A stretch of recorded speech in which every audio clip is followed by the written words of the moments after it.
Capítulo 22. Toran conseguiu com um simples contato que Sorai se tornasse a nova coordenadora do núcleo, surpreendendo até a si mesmo. Ele não esperava que a resolução se desse com tanta facilidade, mas Sorai, quando o pressionou, sabia que uma palavra dele seria o suficiente para ninguém questionar. O próximo passo seria afastá-la do NAPE por algum tempo e na quarta-feira, quando partiram para visitar 2 núcleos no Oriente, Zomar conseguiu se ausentar para ver Lúcia. Lúcia bateu a porta do carro com mais força do que pretendia. Também, avoada do jeito que se encontrava, teve sorte de não prender o dedo ou coisa pior. Além da bolsa pesando no ombro, as mãos estavam carregadas com pastas da empresa, caixa de perfume, pacote de farmácia e alguns moldes inacabados. Tentando ganhar tempo para não precisar voltar ao carro para pegar o restante das coisas, conseguiu equilibrar naquela pilha mais 2 sacolas de supermercado, contendo alguns frios, um pacote de torrada, 2 litros de leite e um pote de requeijão light. Pelo visto, teria que se contentar com um lanche rápido se quisesse dar conta de tudo que precisava fazer.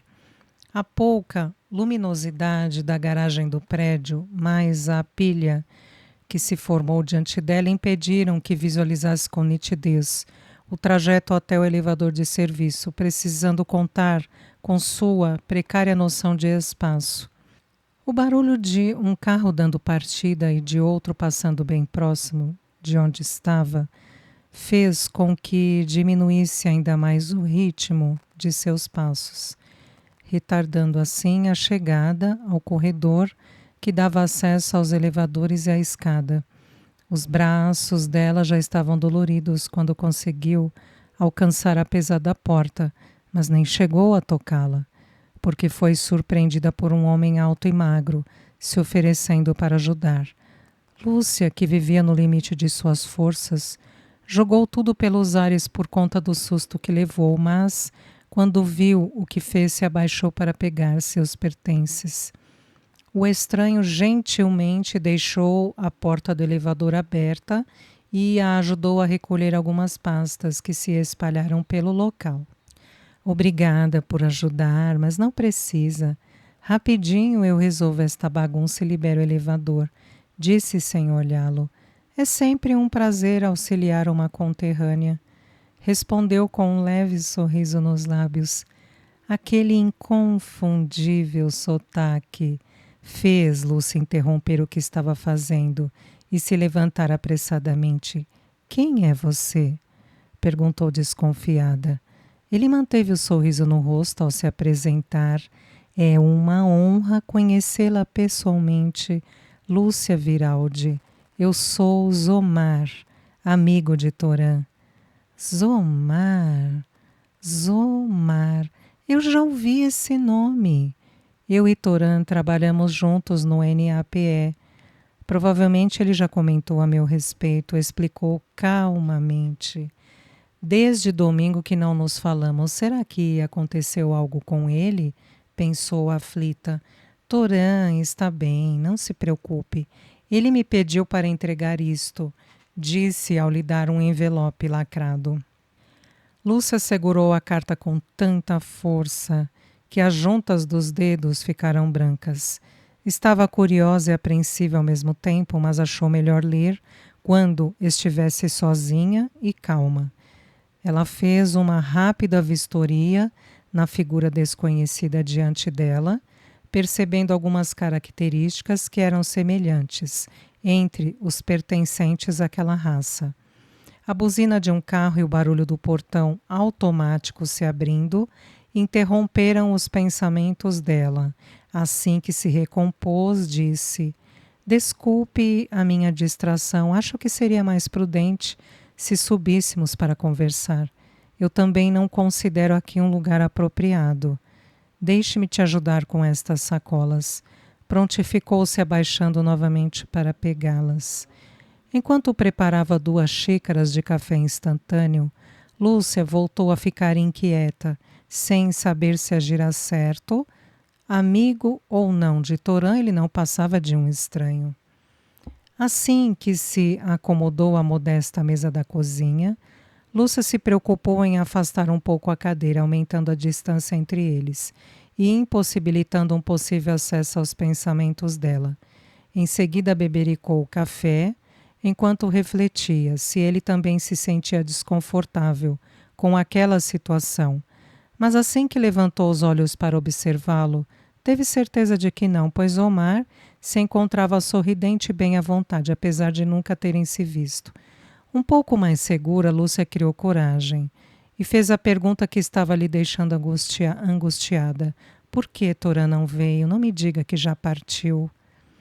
Zomar sorriu ainda mais ao sentir os temores dela, frente ao desaparecimento, entre aspas, do amigo. Não, Lúcia, ele ainda não foi. Parte somente no domingo de manhã. Por conta do desligamento, ele precisa finalizar alguns projetos que ainda se encontram inacabados e que estão relacionados ao trabalho dele. A curiosidade era evidente. Sim, e posso lhe adiantar que não são poucos os problemas. Lúcia nem imaginava quais seriam os agravantes e achou que aquele seria um bom momento para entender melhor a complexidade daquela parceria envolvendo as duas raças, até porque nunca ficou claro se a relação era uma via de mão dupla ou não. O trabalho que vocês realizam aqui na Terra parece ser muito abrangente, não é mesmo? Sim, informou sucinto. Como ele não disse mais nada, Lúcia tentou novamente. E exatamente o que vocês fazem? Sorriu demonstrando naturalidade, como se falassem sobre a alta dos preços ou a mudança climática. Vocês nunca conversaram sobre isso? A curiosidade dela o divertiu. Lúcia abaixou a cabeça, fixando os olhos no açucareiro em cima da mesa. Realmente ele não estava facilitando, mas não sairia sem respostas. Geralmente falamos mais da minha vida e de todos os problemas que me envolvem. Compreendo. Isso quando estamos conversando, pensou, rezando para que a distância que calculara fosse suficiente, para que ele não a ouvisse. Fazemos parte de uma classe de profissionais que realizam ações envolvendo proteção, pesquisas, acordos diplomáticos e quaisquer outros contatos fora do nosso planeta. Nosso objetivo é que tenhamos um convívio amistoso com os diferentes povos existentes, respeitando sempre o grau de evolução de cada um. No momento, contamos com 8 bases aqui na Terra, que funcionam como núcleos avançados de pesquisas e estudos e que estão interligados entre si. Qual o intuito de tanto trabalho com as raças menos evoluídas? Acredito que deve haver algum interesse social, econômico ou até mesmo político. Evidentemente, a troca de interesses sempre existirá, mas nada político ou econômico. Gostamos de pesquisar riquezas minerais fora de nossa galáxia e sempre que nos deparamos com algo interessante, colhemos amostras para reprodução. Entretanto, o principal motivo é o despertar das pessoas para os problemas existentes e o desejo de que evoluam com maior rapidez. Não me parece algo difícil de se fazer. Creio que seja. Se a raça se encontra num patamar muito primitivo, nosso papel se restringe apenas a monitorar à distância e intervir caso haja algum contratempo, mas sem que eles saibam, já que a constatação e a aceitação de que não estamos sozinhos no universo se dá lentamente, inserida na própria evolução. Muito interessante. E o que você diz da Terra? O planeta é riquíssimo, com muitas variedades de minerais, plantas, animais, isso sem contar a abundância de água e a ótima atmosfera. É preocupante ver o poder da destruição pela qual vem passando. Entendo. Existe uma infinidade de planetas, mas são poucos os que possuem condições favoráveis de habitação, como aqui. A Terra lembra um pouco Artânia, com uma escala operacional diferente. Deixa eu ver se eu entendi. É como se precisasse ficar de olho na vizinhança para ver se ninguém destrói ou põe fogo em alguma casa, é isso? Basicamente, sim. Mas precisam viver escondidos? E como todas essas parafernálias de antenas de última geração e satélites ao redor do mundo não acusam a presença de vocês? Zomara olhou com atenção antes de responder. Ele tinha consciência de que estava entrando num campo minado e seria preciso usar as palavras com cuidado. Calma, uma pergunta de cada vez, advertiu antes de prosseguir. Pode parecer absurdo, mas existem muitos terráqueos que são cientes de nossa permanência aqui e sempre que possível mantemos contatos. Eles te chamam Sarans, seres humanos com total ou parcial conhecimento da existência de vida em outros planetas. Eles costumam ser os estudiosos no assunto, ou pessoas muito influentes, como as autoridades governamentais. Acredito que chegará o dia em que todos saberão da existência de outros seres, sem que haja um desespero em massa. Nós estamos trabalhando muito para que isso ocorra.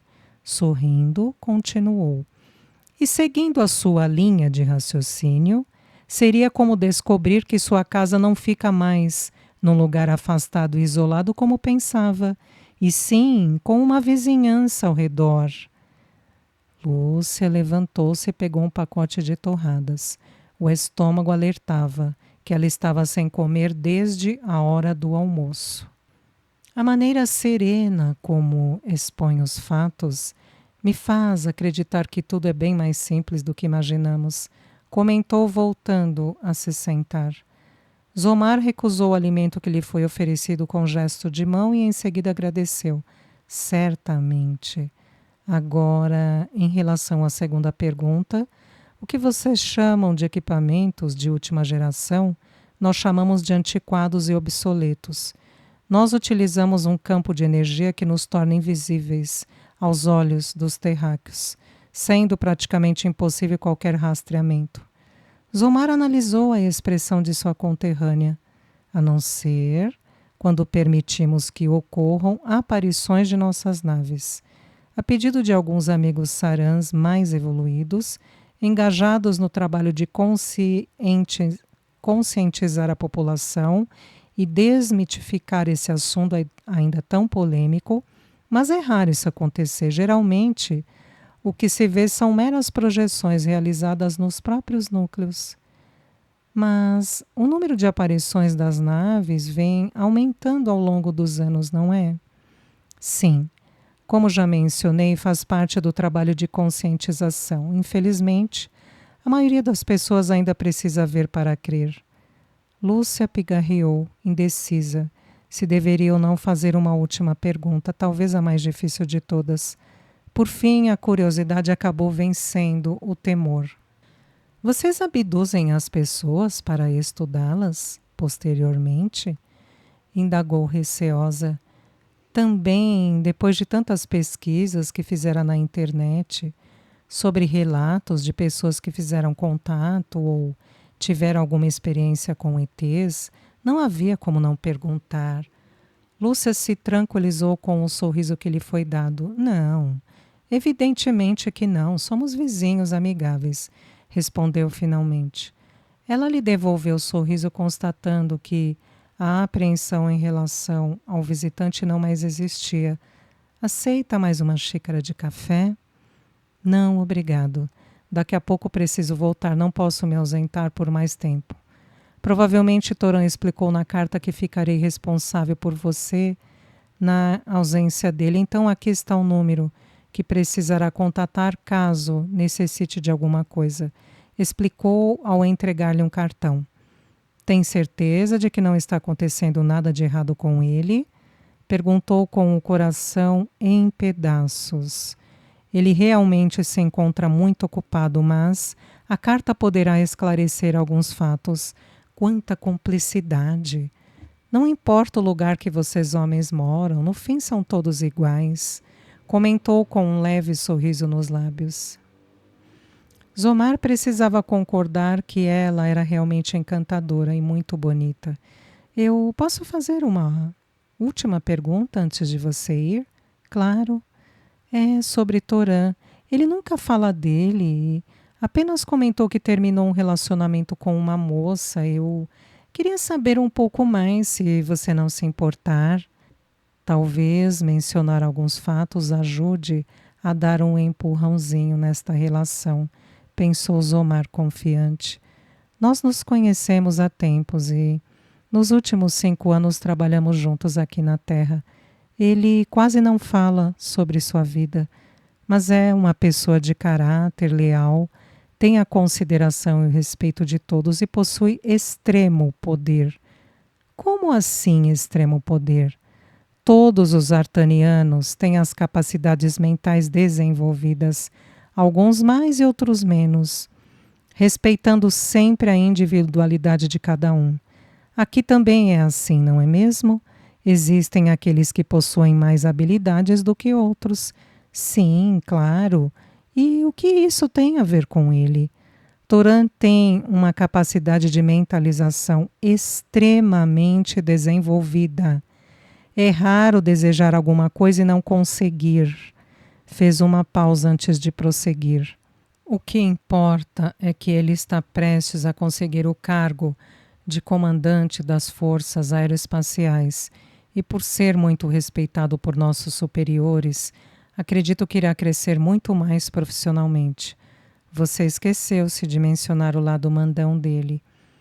Às vezes é meio autoritário e dificilmente se descontrai, mas é uma excelente pessoa e torço para que seja feliz. Ele gostava muito daquela moça? Perguntou num impulso, se arrependendo em seguida. Sem perceber, mordeu o lábio inferior com mais força do que pretendia. Quem? Adrina? Sim. Toran pouco se aprofundava nos relacionamentos, e com Adrina não foi diferente. Ele sempre a viu mais como uma boa companhia. Penso que nunca gostou de ninguém, até agora. Lúcia gelou quando ouviu a última frase. O que você quis dizer com até agora?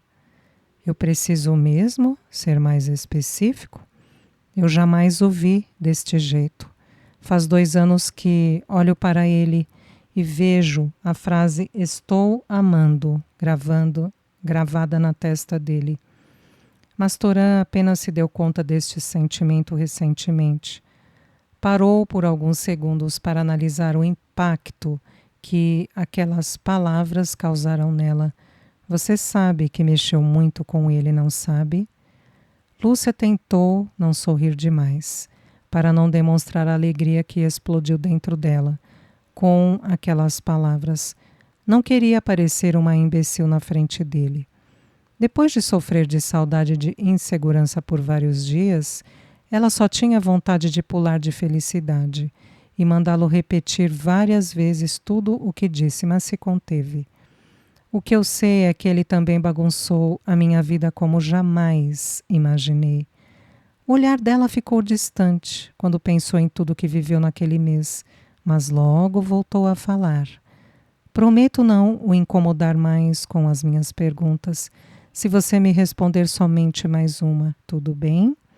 Não me incomoda, ao contrário, será um prazer ajudar.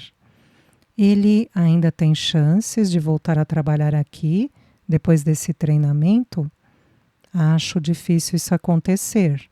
E sendo o mais objetivo possível, acredito que somente retornará a vê-lo se for para lá. Lúcia inconscientemente se fechou, deixando claro que aquele assunto a incomodava muito. Ter que optar entre um planeta ou outro, como se estivesse decidindo que roupa vestir, que sabor de sorvete tomar ou qualquer outra coisa do cotidiano, era completamente inconcebível. E se sentiu indo longe demais, se expondo a um estranho, apesar dele parecer sincero quando falava. Zomar ameaçou se levantar, mas antes pôs fim àquele silêncio que se arrastava entre eles. Eu sei que este assunto a incomoda, mas uma hora precisai escolher qual caminho vale a pena seguir. Disse enquanto ficava em pé. E se precisar de alguém para conversar, pode contar comigo, agora eu preciso ir. Assim, terá paz para ler a carta com calma. Lúcia o acompanhou até a porta, sem dizer uma só palavra. Assim que parou diante dele, se despediu com um sorriso nos lábios e um forte aperto de mão. Muito obrigada, Zomar, pela paciência e atenção. Pode ter certeza de que ligarei, se precisar de alguma coisa. Até breve, Lúcia. Cuide-se. Lúcia mal fechou a porta e foi correndo para o quarto, com a intenção de ler a carta que deixara embaixo do travesseiro. Não é à toa que ele está fascinado por ela. Existe algo que a difere das mulheres de Artânia. E como cheira bem, pensou Zomar antes de se desmaterializar no hall que dava acesso às escadas.